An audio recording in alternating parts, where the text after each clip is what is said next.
My name's Ryan Nicodemus, and this is Joshua Fields Milburn. And the two of us run a website called theminimalists.com. Now, imagine a life with more. More time, more meaningful relationships, more growth and contribution. A life of passion unencumbered by the trappings of the chaotic world around you. Well, what you're imagining is an intentional life. It's not a perfect life. It's not even an easy life, but a simple one. What you're imagining is a rich life, the kind of rich that has nothing to do with wealth. 5 years ago, my entire life was different from what it is today.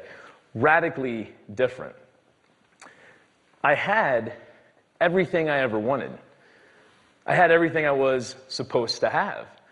I had an impressive job title with a respectable corporation, a successful career managing hundreds of employees.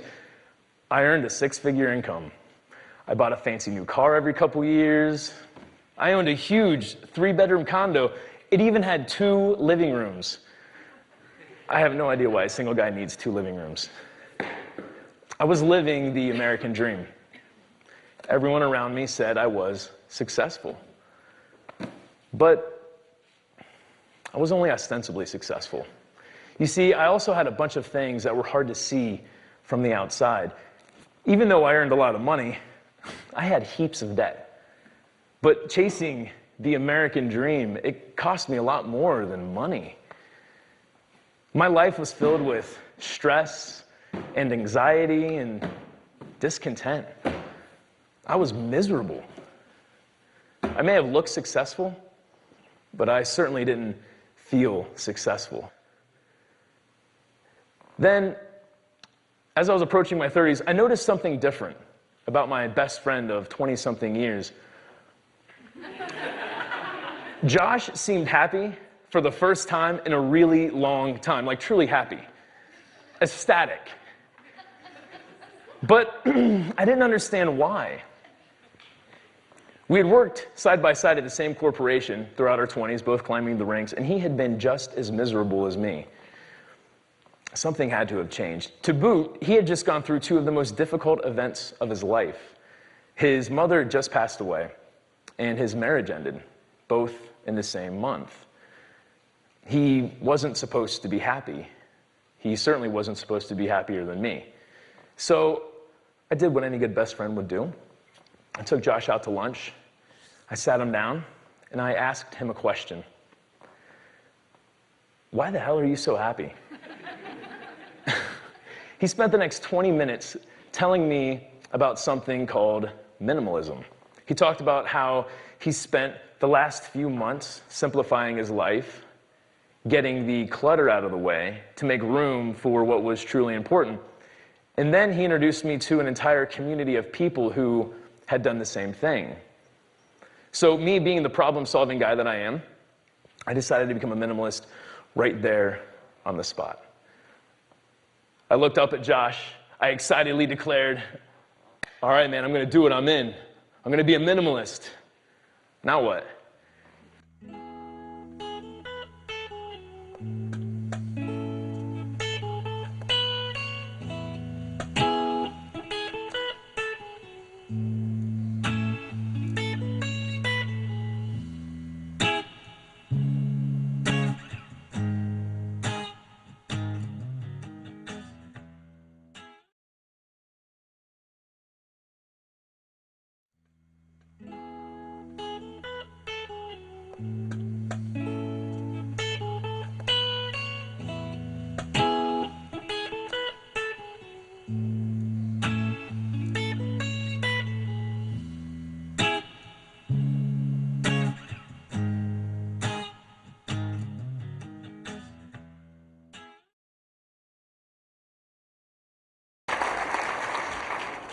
So how many folks here have a housing payment of some kind, whether it's a mortgage or rent or something like that?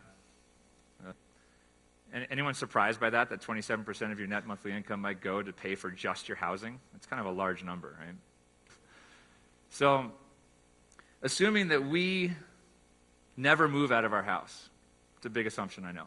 But we might never move out of our house. We love it. It's super comfortable. We've never felt that it's cramped. We've never felt that we need more space.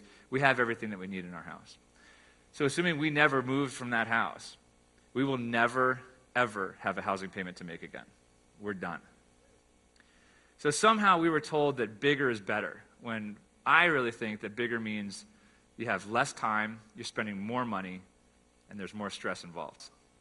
You know, the bigger your house is, the bigger the systems you need to heat and cool that space, right? So you have bigger systems, you have bigger costs financially. You also have bigger costs environmentally. There's an impact of having that much heating and cooling going on throughout the year. So you may ask yourself, what can you do about it? Well, here's some steps. This is called the 365-day rule, and this is pretty simple. This basically means that if you haven't used something in a year, or if you don't even know what it is when you look at it, just get rid of it. You don't need it. So anything you do here is a choice. So you can choose to be honest when you're looking through your stuff. You can choose to prioritize joy. You can make these choices, and I hope that you do. Because in all the studies I've ever seen, there's never been someone on their deathbed who said, you know, I wish I had a bigger house and I worked harder. It's not what they say. They say they wish they had the simple things in life. They wish they had more love and connection with family. That's what really matters. And that's what I hope for you. That you can start choosing these things in your day-to-day life, simplifying and creating joy this day and every day moving forward. Thanks for coming out.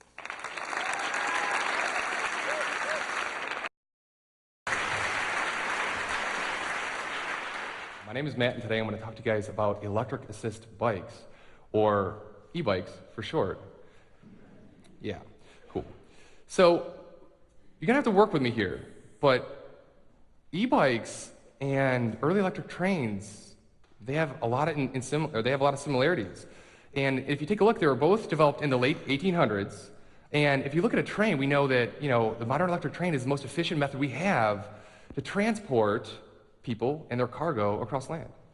And if you look at a bicycle, not even one with electric assist, but just a regular bike, we know that it's the most efficient man-powered vehicle we have to transport a person and their cargo over land.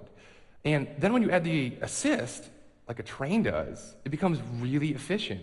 And the reason for this being is that it's all based on the motor. Electric trains and e-bikes have almost the identical style motor in them, except trains have a pretty big one, and then proportionally speaking, e-bikes have a smaller one. Cool. So how far does that gallon that we put in our cars, how far does that gallon get us? You know, we know that a gallon of gas is about $4, and we know that the average car gets about 25-ish miles for $4. It's not really that good. And we know e-bikes are kind of efficient, but really how efficient are they? How far can you get on that gallon of gas, or rather, the cost of a gallon of gas in electricity with an e-bike? And you might think, what, twice as far, maybe 5 times as far, you know, maybe even 10 times as far. But you'd be wrong, because $4 in electricity with an e-bike will get you 2,500 miles. And that's crazy. That's 100 times farther than you get with a car. Very recently, we fixed the problem. We discovered the solution. And that solution sits in your pocket, in your cell phone. It's your cell phone battery. It's lithium-ion. And lithium-ion is great because it has a ton of energy for a very lightweight and small package. In fact, lithium-ion is so good that you can build an e-bike today with a lithium-ion battery that has over 100-mile range, like that one right there. That's awesome. And I guess if you guys haven't had a chance to have your own e-bike experience, I'd strongly urge you to do so. Broaden your green footprint perspective on getting from point A to point B. And doing so may not be as daunting as you might think. In fact, the e-bike culture, it's already here. It's in Rochester. You can go to any bike store right now and test drive an e-bike today. In fact, there are people in town that are willing to help design and customize an e-bike that's tailor-fit to suit your individual user needs. You can even take a bike you already have and already love and convert it to electric assist. Pretty cool. So I guess I'll leave you with this. The president of RIT, he's a pretty smart dude, and he has an e-bike. He's also been riding it to work for the last few years now. So I hope to see you guys out there riding. Thanks.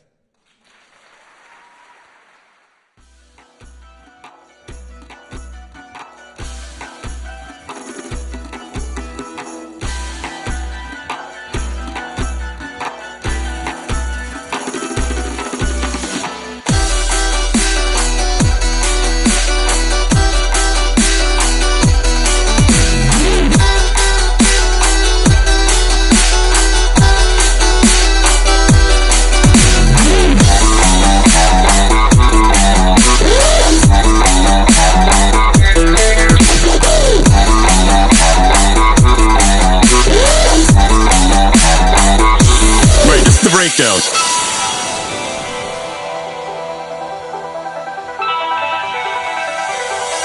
I'm breaking the sweat. It's alright. I'm breaking the sweat. I say it's alright. I'm breaking the sweat. It's alright. I'm breaking the sweat. Come on, baby, light my I'm fire. breaking the sweat. It's alright. I'm breaking the sweat. I say it's alright. Breaking the sweat. It's alright. Breaking the sweat. Woo! That's good. That's good.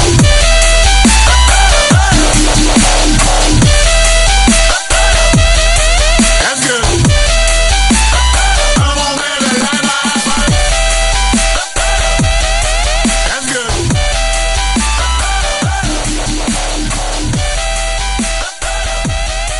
That's good.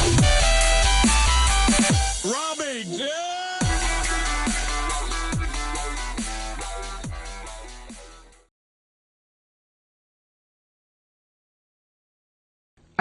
I honestly believe that we're at a tipping point in human civilization, and I think that what this election is exposing is how ridiculous our process is. That our process was created by people who used to write with feathers. Yeah.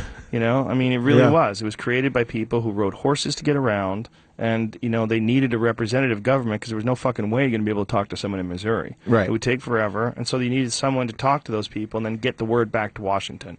We don't need that anymore. It's an archaic system, and that Yeah. archaic system is in many ways being exposed. Human beings in this current state Yeah. are incredibly recent, where we're not even dealing with gold anymore. Now we're just dealing with numbers. I think the next step is that you can't keep track of that anymore. The next step is it's just going to be a resource-based economy. This new system is already in place in Europe. Let's take energy. The moment you put up a solar panel on your building or a wind turbine on site, even before you pay back the fixed cost, and that's usually 3 to 8 years, so it's not a long time. Immediately, though, your marginal costs are near zero because the sun off your roof is free. The wind off the side of your building is free. The geothermal heat coming up from under the ground is free. Your garbage converted in a bioconverter to energy in your kitchen, that's all free. And millions of small players have joined together in cooperatives, small, medium-sized businesses, homeowners. They're generating the new electricity. The Internet of Things is designed to be distributed, collaborative, peer-directed, and it scales to lateral economies of scale. Then let's take 3D printed products. We now have several 100,000 hobbyists, thousands of small and medium-sized startup companies that are printing out their own 3D printed products. And they're attaching their 3D printing operation, at least in Europe, into this new Internet of Things, this third industrial revolution. You go up on the internet, you download your software, it's all free, open source. Then you use for your feedstock recycled plastic, paper. We're even using sand and gravel and melting it down at near zero marginal cost. Then they're powering their 3D printing factory with green energy from their energy internet that's generated at near zero marginal cost. Then they're marketing their products on global website with very little advertising cost. You just pay a short fee, low marginal cost. And then we're just beginning to put in the logistics internet. You'll be able to power your vehicle to send your 3D printed product to market with your own green electricity from the energy internet. And the electric vehicles in a few years from now will be printed out. The first printed vehicle now exists in Canada. It runs on solar. We will have driverless vehicles that can move across the system at will, near zero marginal cost.